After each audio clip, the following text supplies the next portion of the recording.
Welcome back to our coffee talk today. Grab your coffee. Let's talk. I'm Keith. This is Terry. And we enjoy doing our coffee talks together and just sitting down, just kind of talking about everyday things that, we go through sometimes, things that you might be going through. And we're just talking about life issues. Today we're going to talk about some of the positive aspects of volunteering. Yeah. And many times when people retire, like they don't know what they want to do.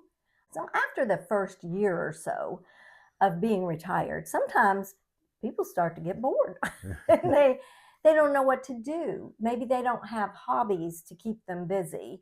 And so they really need something to do. Mhm. Well, if you volunteer for a nonprofit and they're out there everywhere and they're always looking for volunteers, that can really bring a lot of positive things to a retired life. So, one of the first things I can think of that we're talking about is that it's good for your mental health. Yes, if you get involved in something with meaningful activities, it can really make you feel fulfilled and help your mental health, because if you're just sitting at home watching Netflix all day, you can really get a kind of down and depressed, Yeah. because like, is this my life? Is this What's my reason for living? What's my purpose in life? Watch Netflix. Yeah.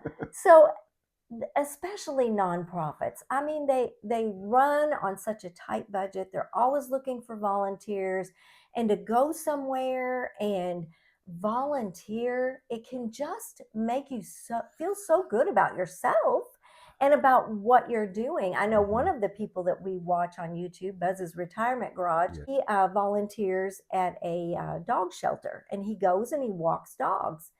And I mean, that's just an example of Yes. something that you could do. There are many places that serve meals for people, and you could go and volunteer. Where Keith used to work, they had a lot of volunteer opportunities for people who serve the elderly. So, I mean, they're out there everywhere. You just have to go look. The second advantage to volunteering is it prevents isolation and loneliness, Yes. especially if you don't have a spouse and you retired and you're alone. Sitting in the house looking at the four walls all day, you can become lonely and feel isolated. Well, if you volunteer somewhere, it gets you out and about, and it can help with that aspect. Your mom's kind of had to adjust a little bit to that. Yes, since my dad passed away, I mean, she was taking care of him 24/7. That was her life, taking care of my dad. Well, then when he passed, she felt kind of lost. Yeah. But where she lives in her senior apartment building, they get together and they play games and they have meals and they do things together. And they pulled her in and included her in, and now she's playing bunco and Yeah. doing all kinds of things. But you just have to, you can't allow yourself to feel alone and isolated when there is so much out there you could do. And number three, when you do volunteer, it really does help you meet new friends. Yeah, because you get out to these places, you meet people that you would have never met before, and you're certainly not going to meet anybody sitting in the recliner. Yep. So you get out in public and you meet people, and you would just be surprised at how that will help you have a more positive outlook and make you feel good. Another positive thing that volunteering can do is it helps you become more physically active. Because if you don't have anything to do and you're sitting in the recliner, you're certainly not being physically active. But getting out and volunteering somewhere can help you get out and keep that physical activity up, because especially once we retire, we have to make that special effort. I mean, Keith and I, we try to walk 3 days a week, or at least 3 days. We like to walk 5, but sometimes we have to push ourselves, because we don't want to. It's easier to sit on the couch or the recliner, but it's important to keep our health, especially in retirement. That's one thing recently with our grandkids in cross country. We go to the meets and watch their meets. And of course, we try to get back 50, 75 yards away from the start so we can see them, running past us there. And then next thing you know, you got to run to the next spot where you see them coming out of the woods or somewhere. And I remember the old days, I had no problems running the 50 yards to catch up to them. Now it's like, okay, you go up there, I'll go somewhere else. And then the next day, our knees are paying for it because we might have ran for like a minute or a minute and a half. And it's like, wow, we need to do more exercising. So that keeps us active. Yeah. It's going to these meets and running around. I think we run more than they do sometimes, the mile and a half. Another advantage to volunteerism is it could pull you into some of maybe the old interests that you used to have. Keith used to play disc golf all the time. Well, they have disc golf meets and they need volunteers. So he could volunteer for that, which would pull him back into something that he has an interest in.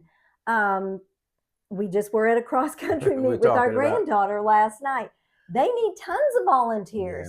Volunteering can pull you back into things that you have an interest in. So that's another advantage to volunteering. And the last advantage we'll talk about today is that maybe it could help you learn new skills that you've never learned before.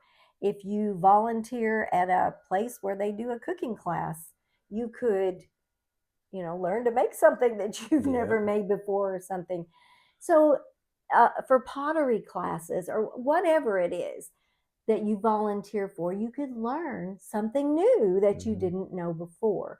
So there are so many advantages to getting out there in the community and volunteering once you retire, because the last thing that you want to do once you retire is just waste your life away. Be lonely. And I know that people don't want to have a set schedule every day, because we had to do that for how many years when we worked, people telling us you need to do this, you need to do that, you got this deadline, that night, and we're out of that rat race. But you still need to get out and about and be busy and do things so that you don't fall into that isolation and loneliness trap. Because that's not a place where you want to be in retirement. And I know people that retired that don't have a spouse or a person that they can do things with, and they hated retirement because they didn't have anything to do. So they ended up working part-time, which is fine. Everybody's retirement looks different. And if somebody tells you you need to do this, that, and the other in retirement, don't listen to them.